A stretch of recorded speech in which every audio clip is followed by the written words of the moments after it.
The Arizona sun is a merciless judge, and on the frontier, a man's worth is tallied not in gold, but in water and good breeding stock. Calder Wyatt hadn't seen a decent rain in 9 months, and what little he owned was cracking apart faster than the earth under his boots. His ranch was dying slowly, and the debt felt like a physical weight, pressing down on him every dawn he woke. His soul carried the heavy saddle of guilt, the silent, unforgivable memory of a past failure that demanded payment every time he looked at a man in need. He was here for a horse, a strong gelding to pull a plow and breed his remaining mares. He couldn't afford to find one. He was here for a gamble, hoping desperation was cheaper than quality. The market at the trading post was a chaotic mix of human hunger and animal noise, the frantic braying of mules, the distant, mournful creak of a saloon sign, and the low, constant murmur of men haggling over the price of survival. He found the animal he would buy hitched to a rickety carriage near the slop pit. It was a mare, old, blind in one eye, and skinny enough to be called broken.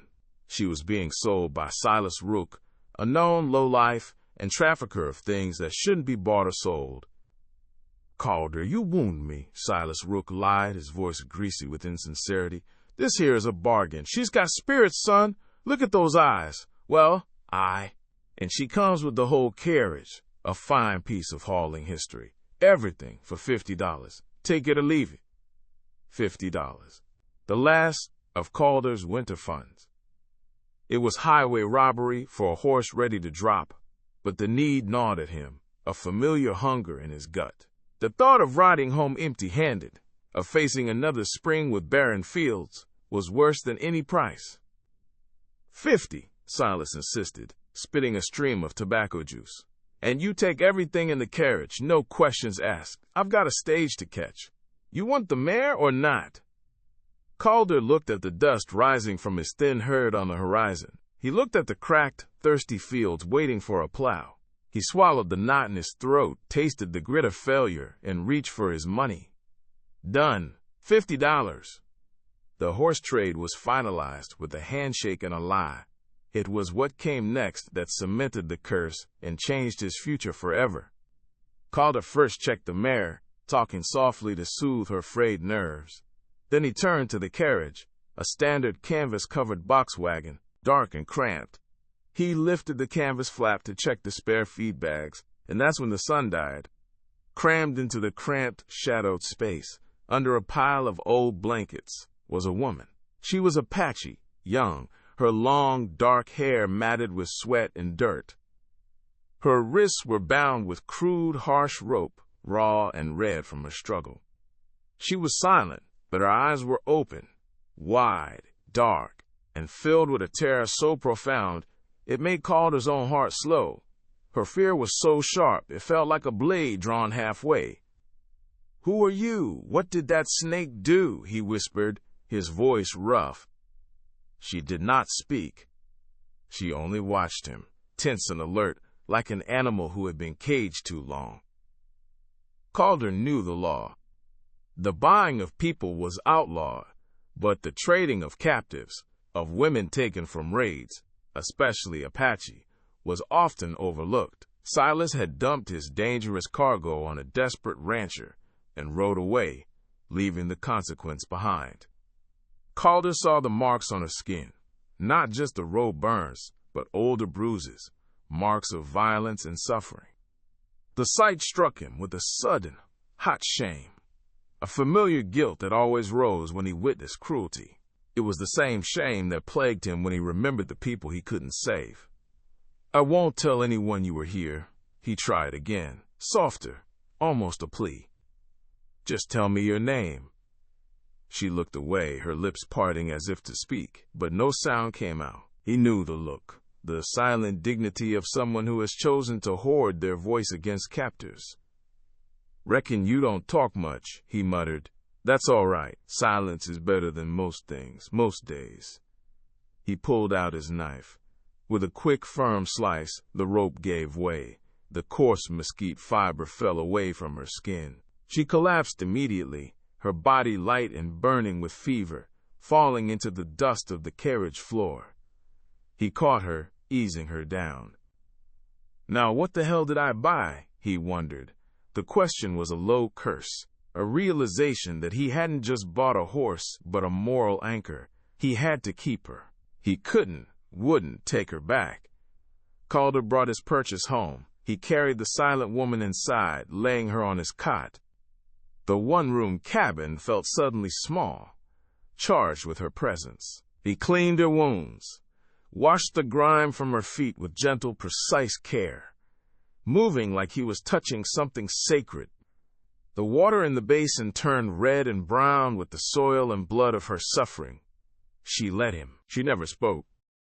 "I'll call you Lena," he told her, rambling softly to fill the silence just for a moment. "You look like Ayanna, quiet but strong." He was giving her a name, giving himself a reason. But safety on the frontier is a lie whispered in the dark. The next morning the silence was shattered by the sound of boots and horses. Captain Sterling of the Cavalry arrived, his uniform clean and rigid against the dry landscape.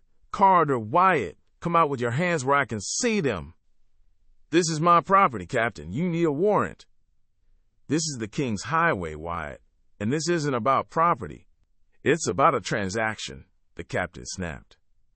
"What did you find in that carriage?" "A woman? An Apache woman named Ayanna, labeled a rebel and too wild for man?" "Ayanna, her real name. I found a horse and an empty carriage. Silas is a liar, Captain." Sterling, however, held up a formal document. "A liar, yes, but a meticulous one. He left this for me, a bill of sale. It states that you, Calder Wyatt, accepted the mare, the carriage, and everything inside." "That's fraud. I'll burn the paper." "You can burn the paper, but you can't burn the law, Wyatt. You see, the government doesn't recognize a horse trader's right to sell a woman. But we do recognize that someone must be held responsible for an escaped asset who is dangerous and rebellious." Sterling lowered his voice, the smile cold and final. His eyes swept across the barren ranch, resting on the dry, defeated land. "The terms of the transfer are simple, Mr. Wyatt. You bought the property, so you own the responsibility. Since this woman is marked too wild for man and represents a clear threat, the district court has issued a binding ordinance. You must take full legal possession of her as your wife." Calder stared, stunned, the full absurdity and malice of the law washing over him. "Marry her? Are you insane?" "It's the only way to establish legal control and accountability on this frontier," the captain concluded. "You tame her, or you forfeit your ranch for harboring a dangerous fugitive. You have until sundown to agree. If she is not formally recognized as Mrs. Wyatt by tomorrow, we will return, and we will burn this ranch to the ground." Sterling turned, leaving Calder alone on the porch, breathing hard. He looked back at his small, struggling ranch, his last chance at a decent life. The marriage, the responsibility, the ownership, it was all now legally his. The captain's words echoed in the small cabin like a verdict. Marriage, a contract written in hate, forced upon them both. Calder had until sundown to commit to the impossible, to marry a woman who looked at him like he was the executioner. The pressure from the outside world had sealed their fate, but the defiance inside the cabin was just beginning. Ayanna remained utterly still on the cot, her posture tight like an animal who had been caged too long. Her eyes were dark, watchful, and distant. Calder stood over her, his own guilt and desperation warring with the need to survive. "I can't let them burn the place," Calder said, his voice unsteady, trying to sound reasonable. "It's all I have. I am going to get a priest. This marriage, it will be paper, nothing more, a way to buy us time." He knelt before her, speaking quietly, trying to bridge the vast, silent chasm between them. "Your name is Ayanna. I heard the man say it. What did you do, Ayanna? What did they label you a rebel for?" Ayanna slowly reached up and traced the raw, ugly rope burns on her wrists. Her lips parted as if to speak, but still no sound came out. Her choice to remain silent felt less like fear and more like a carefully guarded weapon. "All right, silence," Calder sighed, rising to his feet. "But out here silence is deadlier than a bullet. They will be watching. They won't believe a word of this. They expect a marriage. They expect proof that I own you. You need to act like a captive. You need to act like you're mine, just until the cavalry leaves." He turned to the stove, his heart pounding a nervous rhythm against his ribs. He was asking her to violate the very dignity she was fighting to protect, and he knew it. But as he turned, Ayanna moved. She walked to the table where Calder had placed his last few silver coins, the money needed for the priest. She slowly pushed the coins back towards him. "Keep them," he insisted. "I need them for the law." Ayanna shook her head once sharply. She pointed a finger at the center of the dusty tabletop and began to draw. In the dust, she etched a single symbol, a snake coiled around a broken arrow. It was the symbol of a broken truce, an agreement violated. The meaning was clear. The law was broken. The marriage would only bring more suffering. "Ayanna, I understand, but I need that paper," Calder conceded, running a hand over his tired face. "I have no choice." She shook her head again, then used a series of fast, deliberate gestures. She pointed at the roof, then down to the ground, then toward the dusty horizon where the waterhole lay. Her movements were urgent, like she was fighting a silent, desperate battle for his attention. "The roof? Water is bad? The well is running dry. What does the roof have to do with the well?" Ayanna's eyes narrowed, the silence hardening again.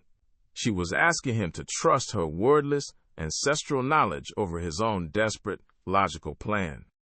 She was offering him the key to his survival, but only if he tossed away his pride and his coin. "I can't risk the ranch, I can't," he muttered, grabbing the coins. His self-doubt, the ghost of the man who couldn't save his own sister, made him cling to the familiar ritual of the law. He turned and walked out the door. The silence in the cabin was now a heavy, painful accusation. Calder rode hard to find the traveling minister, the dust choking his breath. Each mile felt like a mile further from his conscience, and closer to Captain Sterling's verdict. He returned at sundown, the cavalry in tow. The preacher was fast. The captain was smug. Calder stood beside Ayanna, in the center of his dirt-floored cabin, the kerosene lamp casting long, damning shadows. "A quick one, Mr. Wyatt," the captain smiled. "You may seal the contract." Calder hesitated. He looked at Ayanna, her eyes dark, guarded, and fierce. He reached out a calloused hand and gently cupped her chin. He leaned in, his breath hot against her ear, and whispered not a vow but a promise forged in guilt and desperation. "This is paper, nothing more," he vowed. "When the time is right, I will cut this knot too." He kissed her forehead, a controlled, formal act for the consumption of the cavalry. "She is Mrs. Wyatt now," Calder announced, releasing her. "You have your legal responsibility. Now get off my land." Captain Sterling looked at Ayanna, then back at Calder, his eyes narrowed with suspicion. "I'll be back, Wyatt. We'll be watching. If this savage escapes, or if she proves too wild for even you to break, your claim on this land ends." The cavalry retreated, their hoofbeats fading into the dusk. Calder and Ayanna were left alone, married by a law that protected property over people. Calder began pulling out his bedroll, ready to retreat to the barn. "It's done," he told her, exhausted. "I bought us some time. The marriage isn't real. You are safe." Ayanna moved, walking to the back wall of the cabin, the same spot she had gestured towards earlier. She pushed aside a stack of old hides, revealing a small, jagged hole in the wood hidden behind a shelf. She knelt, pushed her hand into the hole, and pulled out a small, leather-bound pouch. From it, she withdrew a single, ancient, dried corn seed, the color of faded gold. The seed was the color of prosperity and life. A seed? What good is one seed? Ayanna looked up at him. She opened her hand, placing the corn seed in his calloused palm. The single seed felt heavy, weighted with the history of her people. Then she slowly raised her eyes to his, and she finally spoke. "My people, they knew the rain," Ayanna whispered, her voice dry and cracked. "They knew the true water. The roof is sick. The well is poison. The seed is a promise." Calder stared at the seed in his hand, then at his wife. The silence was finally broken by a truth more dangerous than any lie. Ayanna had spoken only a handful of words, but they were the only words that mattered. The water in the well was not safe. The life he was building was built on poison. Calder, trusting the courage and quiet wisdom he saw in her eyes, listened to his wife. He had ignored the warning once. He would not make the same mistake again. He didn't need proof of her wisdom. He needed proof of his own commitment. He spent the next day digging near the well, and soon unearthed the old wooden trough leading to the house.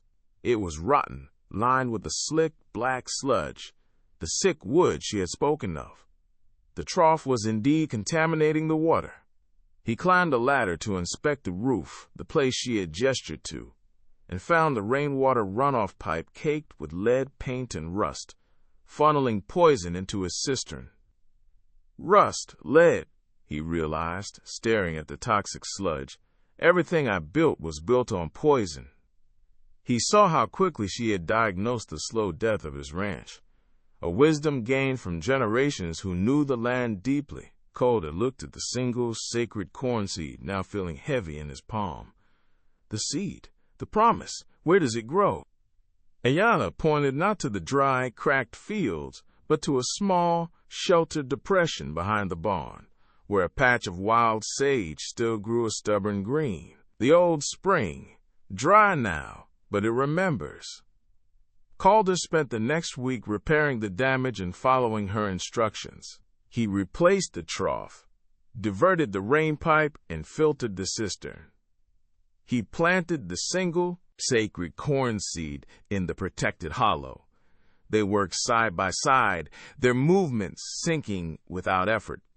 Ayanna watered it by hand, using the purified well water. The single seed grew into a small, perfect stalk, its leaves an impossible, hopeful green, a monument to trust in the dry earth. "They gave me the seed," Ayanna finally shared, her voice gaining strength with the working of the soil. "The last harvest, a gift for my protection. I hid it." "Your people? What did they mean, a gift for your protection? The captain said you were a thief." "They burned my people," she said, her jaw tight with memory. "They said I stole a rifle. I did not. The seed was my family's. It was all I had left to buy my freedom." "You gave me your freedom," Calder acknowledged, his own voice heavy with the memory of his past failure. "I gave you a chance," she corrected. "If you had taken me to the cavalry, the seed would have died with me. Now it grows." Calder pressed his hand into the dirt beside her. The connection was physical, shared labor against a hostile land. "I believe you. You are a good man, Calder Wyatt," she whispered, her voice a mix of gratitude and challenge. "But you need more than one seed to save your land." But the tentative peace they had built was thin, a mere canvas against the coming storm. The cavalry returned in the early morning, led by Captain Sterling, this time with a formal wagon and a chilling sense of purpose. They hadn't seen a runaway or a fight. They had seen something far more suspicious. Partnership. "Mr. Wyatt, Mrs. Wyatt, I'm here to close your file," Sterling announced, his gaze cold and calculating. "The marriage is sound. She's here. She's quiet. You have no claim." "On the contrary, Wyatt," Sterling scoffed, his eyes sweeping over the thriving garden patch. "Your wife is supposed to be untamable, rebellious, yet look at her. Healthy, tame. You didn't own her, you collaborated with her." Sterling gestured to the wagon behind him, which was now filled with bags of corn seed. "We found Silas Rook's ledger. Your wife's people, the Apache, possessed a highly drought-resistant strain of corn. He was going to sell the seed to the railway companies. That seed is a national asset. The real contract was never about the woman, it was about the seed she carried. You were supposed to break her to get the seed. Instead, you built a partnership with a known fugitive. Sterling pulled out a coil of rope, its mesquite fibers rough and cruel. That makes you a traitor, Mr. Wyatt. I'm seizing the land and the woman for treason. We'll take the seed, and we'll take your life. Calder was ready to reach for his knife, the guilt of his past failure urging him toward a final, violent act of redemption. But before he could move, Ayanna stepped out from behind him, placing herself directly between Calder and the captain. She walked calmly toward the cornstalk. She snapped a single perfect ear of corn from the stalk, the fruit of all their labor, and held it out to Captain Sterling. You want the seed? You take the last of it. Wise choice, savage. Sterling smirked, his greed overriding his suspicion as he reached for the corn. As he reached, Ayanna pulled back her hand. She looked at the corn, then at Calder. Her eyes were filled with a fierce, absolute determination. He did not own me. He gave me my name. He gave me life. The seed is his. With a sudden, powerful movement, Ayanna brought the ear of corn down and smashed it against the sharp corner of the water trough. The sound was sickening. The crack of the wood, the rush of air, the brittle crunch of hope. The ear of corn, the last hope of his ranch, exploded into dust and broken kernels. The captain stared, momentarily frozen, staring at the ruined harvest. His prize was worthless dust. The seed is gone, Captain, Calder stated, his voice now calm and strong, stripped of fear. You have no claim, no asset, and no evidence. You have a legal wife and a barren piece of land. Now get off my property. Calder had sacrificed everything, his last resource, to protect her secret. Ayanna had sacrificed their only future to protect his life. The captain, defeated by a single shattering act of courage and loss, could only retreat. The corn is gone. Everything we worked for, Calder whispered, looking at the dust. Ayanna turned to face him. She reached up, placing her hand on his cheek, her touch raw and honest. The seed is gone, but the root is still in the ground, and the root is in your heart. You saved me because you couldn't save your sister. Now you saved us. The sacrifice had broken the contract and sealed their bond forever. Captain Sterling never returned. He expected the desert to do his work for him, to let the drought and the inevitable hardship break the rancher and the woman he was forced to marry. He expected them to beg him to take the land next spring, but the desert is an unforgiving tutor, and Calder and Ayanna were willing students. They were survivors, bound by a shared secret and a shared sacrifice. That single act of courage, the shattering of the last ear of corn, had changed everything. It proved to both of them that their commitment was real. The small roots of the destroyed corn were still in the earth, and with Ayanna's knowledge and Calder's hard work, they grew more seeds. The land had not been barren, only misunderstood. Ayanna's true water knowledge, combined with Calder's labor, allowed the barren hollow to bloom into a lush garden. She taught him to read the land, to understand the deep, quiet secrets of survival and the rhythm of the seasons.